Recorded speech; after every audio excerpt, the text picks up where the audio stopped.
Page 78, Dance, or an excerpt from a dance, a part of a song, part of a piece. This is the first lesson in this unit 6, I believe it is, and they're introducing you to the secondary chords. You will remember, let's go back to C major, white keys.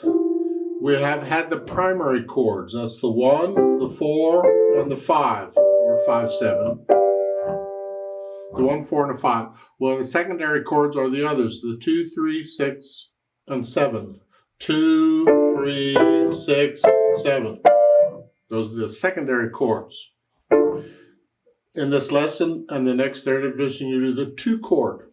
In C major, 2 chord is simply the one built on the second step of the scale. It is a minor chord because you have a minor third and a major third. They explain it a little bit up above. You see in a harmony and in writing, and if you're writing or whatever, you keep this in mind, you can adjust the sound and the harmony just a little bit by using a slightly different chord. You see that the 2 chord is very similar to the 4 chord because they share the same 2 notes. And when they share 2 notes like that, it's very similar. The only thing that's different is that one. It's this instead. That's the only difference between them. Play around with an experiment and you see all kinds of things. But here, if I go here, then the 2 chord is very similar to the 7 chord.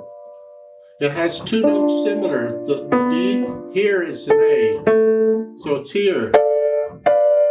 So the B chord, or the 7 chord, is, you remember, is a diminished chord. It's a minor third and a minor third. But if I change it in here, make it a 2 chord, then it's a minor chord. They're very similar. So when you're thinking of one, you might try the other and see what kind of harmony you're getting or whatever. And I'm sure in these lessons then we're going to be using the 2 chord, at least in this lesson. So take a look at dance. Look it over, it's 2 lines long, treble, bass, clef, 1 sharp in the key signature. Look at the end, we're in here. A G major. Make sure you can do the scale for G major and E minor and the arpeggios too. It comes in handy. And 6/8 time, which explains all these 8th notes everywhere. Go to take one hand at a time, make sure I understand what's going on. I want to try and connect everything with the fingers if I can. I'm starting up here with 3rd finger on B, and I trust you know the names of the notes in the music. We're well beyond any of that. So it's 1, 2, 3, 2, 3, 2, 6, 1, 2. Okay, we're not moving around. The whole thing is there. Left hand, well, broken chords. You look at the first measure, you got this chord. Second measure is that chord, so 5, 7. And then we just change 1 note. And what is that chord? Well, change it over here. It's a D chord. So what is the D chord in G major? 1, 2, 3, 4, 5. It's a 5 chord. The 1 chord. But measure 6, we're down here. So what is that? Well, turn it over so it's in root position. So the A's on the bottom. And so which chord is that in G major? Well, it's the 2 chord in first inversion. And then here again, 1 chord. You recognize it? It's just 1 chord, but it's in second inversion. And then 5, 7 chord, and then 1 chord in root. So you got to get an idea what the chords are, and then you just play them as broken chords.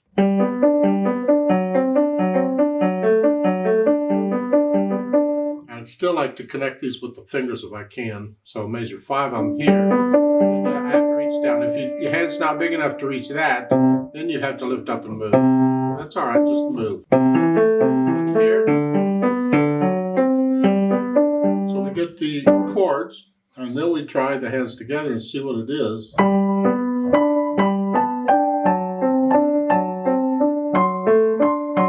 I'll put the hands together, and then go through slowly and get rid of the hesitations, and then we'll add the articulation. You have phrases in the right hand.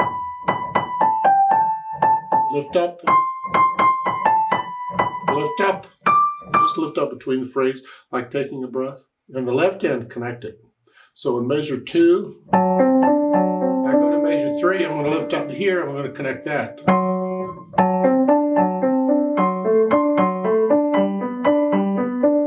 So I'm connecting this left hand all the way through, except for the one time when I have to come down here. I can't reach it.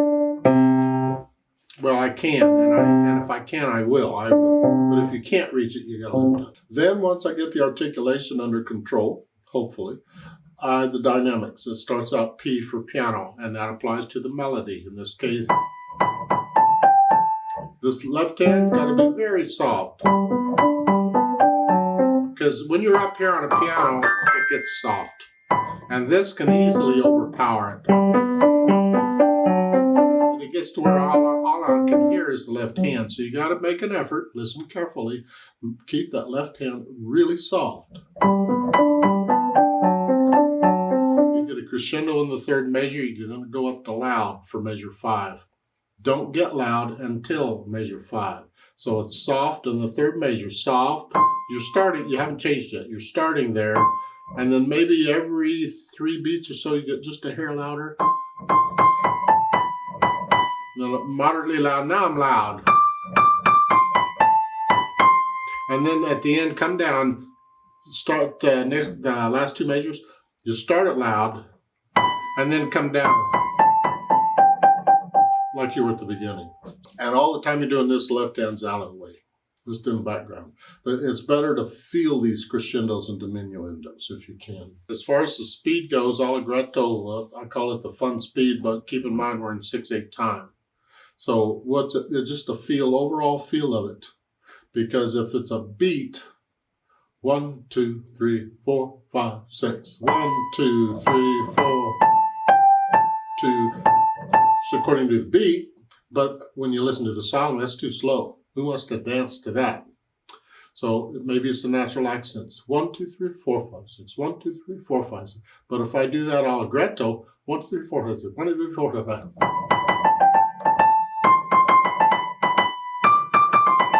Maybe they're dancing to that. I don't know how much they've had to drink, but that may be a little bit fast. So allegretto is just the overall feel of it. In this case, I don't think it's the speed of the beat or the natural accent. It's just the overall feel of the piece.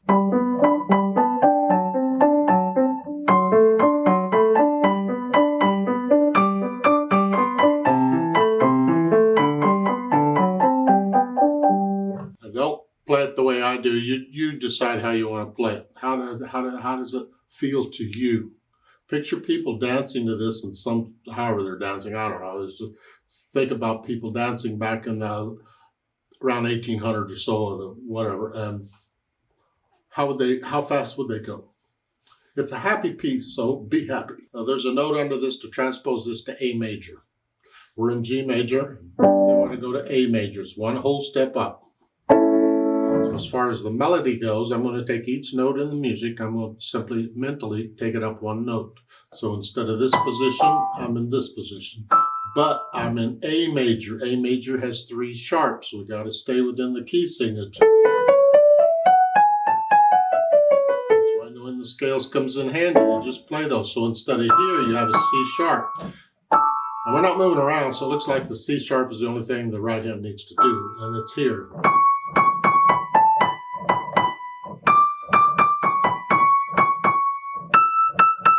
You get the idea? I just took it up one. The chords, we're using the numbers now. We have a 1 chord. It might help if you took a pencil and wrote in the Roman numeral chord numbers underneath. I don't know. But we have 1 chord.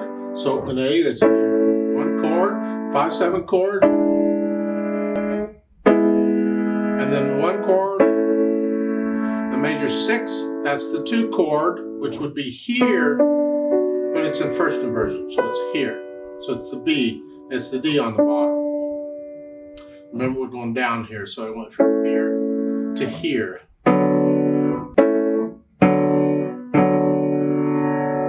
Back to the 1 chord, but in second inversion, so an A and 1 chord here. I don't care how you finger it, but that's it. It's a 1 chord with an E on the bottom. Second is 1 chord.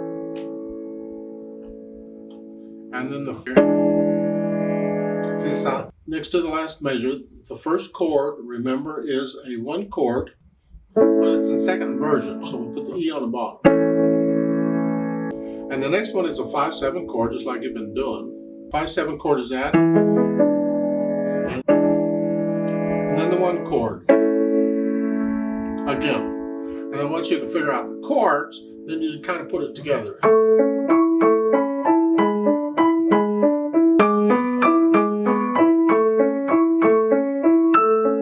You do it, that's just fine. Let's play this together slowly as it's written, just to check and make sure you have the right notes and rhythms. I'm not doing the dynamics, we're not performing it, we're just checking notes and rhythms. I'll give us 6 counts. 1, 2, 3, 4, ready, go.